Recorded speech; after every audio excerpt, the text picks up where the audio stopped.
Con su venia, presidente, compañeras y compañeros legisladores, por supuesto que Movimiento Ciudadano condena, junto con esta comisión permanente, enérgicamente los asesinatos de los alcaldes de San Juan Chamula, Chiapas, y de Pungarabato, en Guerrero.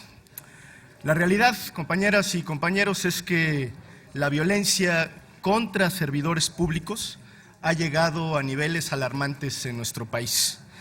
Muestran el rostro más claro de la impunidad, pero además muestran, aunque nos duela reconocerlo, un fracaso del modelo de seguridad nacional que se ha implementado también en los últimos años. ¿Por qué?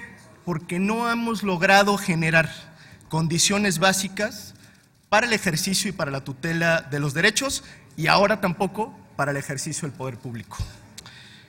Este imperio de violencia, que además no discrimina colores partidistas, tampoco distingue entre servidores públicos, empresarios, periodistas o ciudadanos inocentes, tiene al país, lo hemos dicho en repetidas ocasiones, en una situación límite y tiene a las propias instituciones del Estado en una situación de vulnerabilidad. No es exagerado afirmar que un lugar donde los ciudadanos no pueden ejercer sus derechos y los servidores públicos no pueden cumplir con su deber, no pueden ejercer el poder, es un lugar donde el Estado tiene límites, incluso podemos decir donde el Estado ha fallado, donde las cosas no se están haciendo correctamente y donde nuestras políticas y nuestras instituciones son a todas luces insuficientes. La violencia en México, lo decíamos, no discrimina, tiene muchas caras y se extiende a muchas esferas. Permítanme compartir con ustedes algunos datos que deben alarmarnos y deben hacernos poner mucha más atención en las distintas esferas en las que se manifiesta el fenómeno de la violencia. En los últimos 10 años se han asesinado a 78 alcaldes y exalcaldes, es decir, un promedio casi de 8 alcaldes o exalcaldes por año en los últimos 10 años en el país. 14 en Michoacán, 12 en Guerrero, 12 en Oaxaca, 8 en Guerrero, 8 en Durango, 6 en Veracruz, 4 en Tamaulipas, 4 en Chihuahua, 3 en Jalisco, 3 en Estado de México, 3 en Morelos y más en casi todas las entidades federativas del país. La cifra de servidores públicos asesinados se incrementa dramáticamente. Las agresiones contra periodistas es otra de las facetas de la violencia. Desde el año 2000 se han asesinado casi 100,000 periodistas por el ejercicio de su labor. 24 de ellos en el presente sexenio, siendo Oaxaca y Veracruz las entidades con mayor incidencia.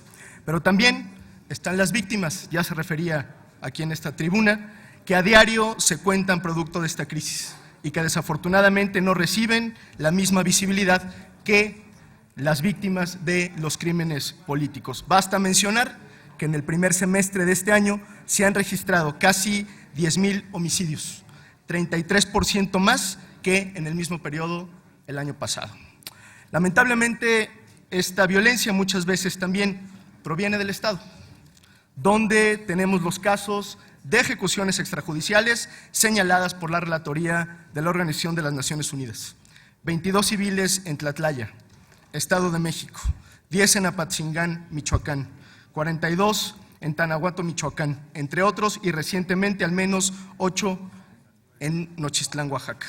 Sin contar las alarmantes cifras de desaparición forzada, que desde hace 10 años cuentan a más de 25,000 víctimas, prácticamente la totalidad de estas en impunidad.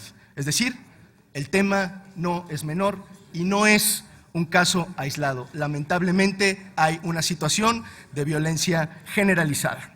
Estamos, hay que decirlo con todas sus letras, en una grave crisis de seguridad y de violencia ante dos caras de la misma moneda. La violencia que impide a los ciudadanos el ejercicio y la tutela de sus derechos, y la violencia que impide a los propios servidores públicos el ejercicio del poder.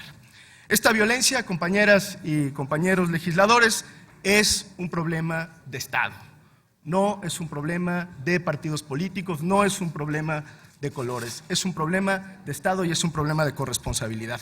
Es el fracaso de un sistema de seguridad, es la incapacidad de los gobiernos estatales, es el imperio de las redes de complicidad y corrupción en los 3 órdenes de gobierno. Es, a fin de cuentas, el corolario de una grave crisis de impunidad generalizada. Muchas gracias.